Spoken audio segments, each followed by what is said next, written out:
des références que vous utilisez. Parce que n'importe qui peut se lever un beau jour, venir écrire un article et le balancer sur le net, mais il faut voir la pertinence et la validité en fait, en fonction des grades, si c'est A, B ou C, et si c'est retenu par les centres ou voilà, les sociétés scientifiques, s'ils l'ont validé.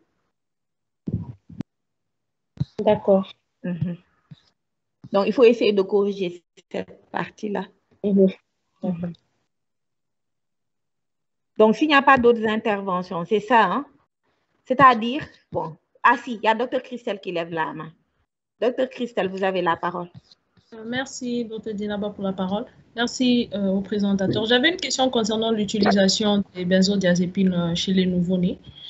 Est-ce qu'on les utilise systématiquement ou bien faudrait-il utiliser le phénobarbital? Parce qu'on a plus insisté sur l'utilisation des benzodiazépines en période néonatale et j'aimerais savoir si c'est ça qu'on utilise en fait ou bien on utilise le phénobarbital. Merci. En fait, pour les benzodiazépines, qu'on utilise dans le cadre du tétanos néonatal, en fait, c'est plus pour contrôler la rigidité, c'est-à-dire pour relaxer le corps de l'enfant, contrôler la rigidité et les spasmes qui sont occasionnés par ce tétanos-là. Donc, dans ce cas-là, il faut utiliser une classe thérapeutique plus avancée pour pouvoir, en fait, relâcher les contractures musculaires. Donc, dans ce cas-là, c'est plus le midazolam qui est décrit et le diazépam. Voilà, ce sont les deux molécules qui sont retenues, quel que soit l'âge de l'enfant, pour pouvoir contrôler la rigidité et les spasmes. C'est différent des convulsions. Pour les convulsions de l'enfant, du nouveau-né, comme vous l'avez dit, c'est le phénobarbital qui est utilisé en première intention parce qu'il est moins dépressif des sondes respiratoires. Mais dans le cas du tétanos néonatal, avec des contractures qui sont très marquées, une rigidité très marquée, dans tous les cas, c'est un enfant qui va être mis sous ventilation artificielle. Et dans ce cas-là, on va utiliser soit le midazolam ou le diazépam qui vont entraîner une sédation complète, en fait, des centres respiratoires. D'accord. Merci beaucoup. OK, Dr Christian. Est-ce qu'il y a d'autres interventions?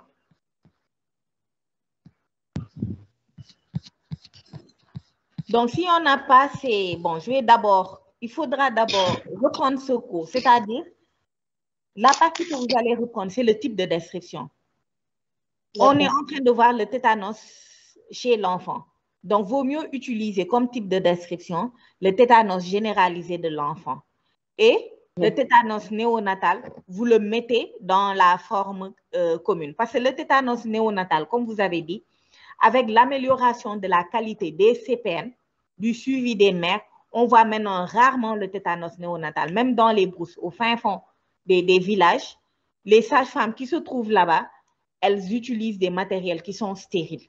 Donc, le tétanos néonatal, on le voit de moins en moins. Et elles font aussi le counseling pour que les mères n'appliquent pas de produits étrangers sur l'ombilic. Parce que même si ce n'est pas au décours de la section du cordon, ou bien ça peut être au décours du piercing des oreilles pour ces nouveau-nés, ou bien lorsque les mères vont appliquer des substances étrangères sur l'ombilic pour entraîner une meilleure cicatrisation.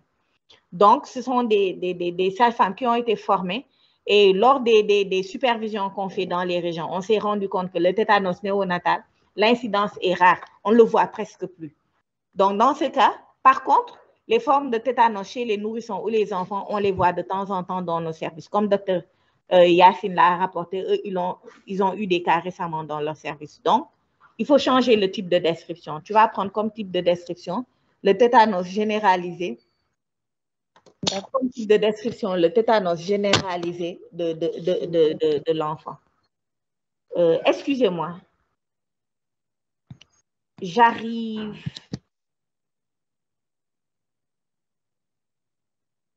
Il faut prendre comme type de description le tétanos généralisé de l'enfant. Et le tétanos néonatal, tu vas le mettre dans les formes cliniques.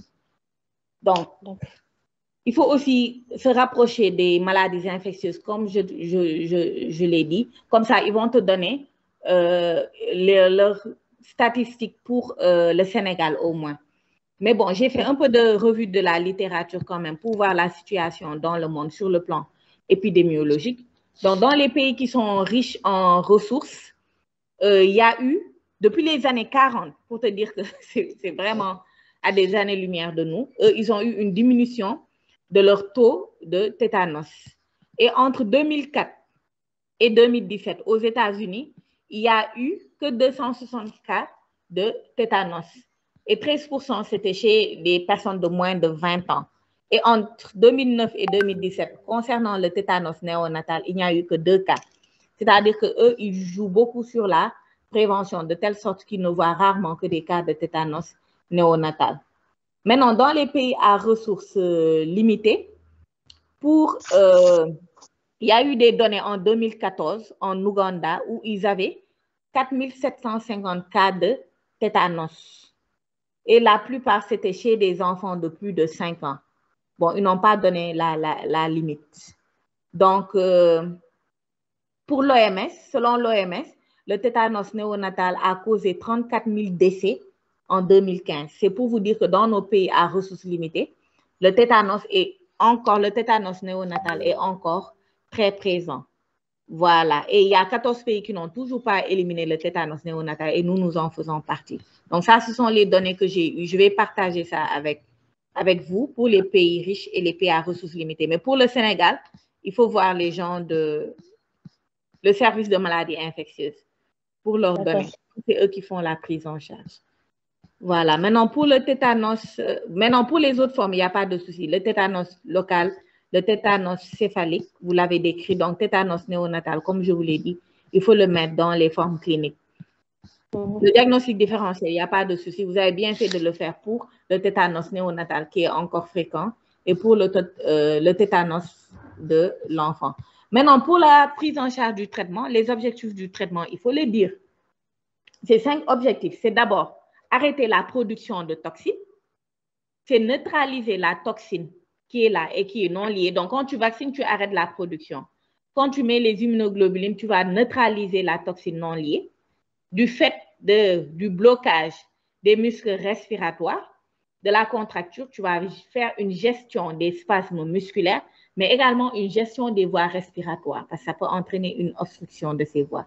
Tu vas faire la prise en charge de la dysautonomie qui accompagne ce tableau. Tout ce qui est dysautonomie, c'est tout ce qui est transpiration, tachycardie. Donc, c'est une hyperactivité autonome qui accompagne ce tableau de tétanos avec transpiration abondante, arythmie cardiaque, hyper ou hypertension, fièvre. Ça, ce sont les signes de dysautonomie. Ça aussi, il faut le prendre en charge et ensuite, c'est la gestion générale. Donc, les objectifs du traitement, il faut les mettre. Ça aussi, je vais le partager avec vous avant de rendre le cours final. Maintenant, pour les antibiotiques, c'est comme vous l'avez si bien dit, c'est le métronidazole.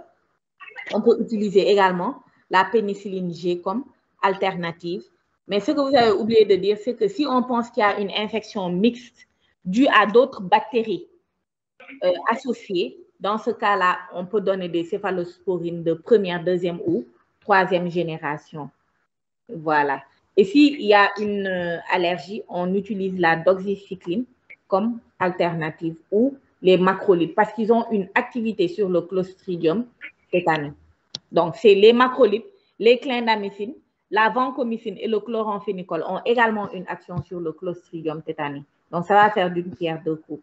Donc, pour l'immunisation aussi, il fallait nous dire quel type d'immunoglobuline est utilisé, la forme équine ou bien la forme humaine.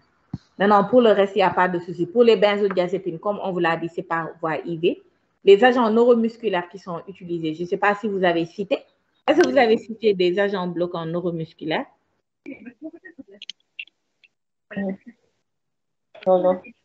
Voilà, il faut citer parce que ça fait partie de la prise en charge. Parce que parfois, la sédation seule, c'est-à-dire utiliser uniquement les benzodiazépines, ne permet pas la relaxation des muscles. La contracture peut persister. Et dans ce cas, c'est de faire un palier supérieur, c'est-à-dire associer des agents bloquants neuromusculaires tels que le vécuronium. Donc, il faut ajouter ça au tableau. Pour la prise en charge de la dysautonomie, ce que je disais, transpiration, arythmie cardiaque et autres, qui est très fréquente, aussi on utilise soit du sulfate de magnésium ou du labétalol ou du sulfate de morphine. Donc, il faut refaire de la revue de la littérature et le mettre dans le cours. Parce qu'on ne sait jamais, vous pouvez vous retrouver, par exemple, les maladies infectieuses peuvent ne pas avoir de place.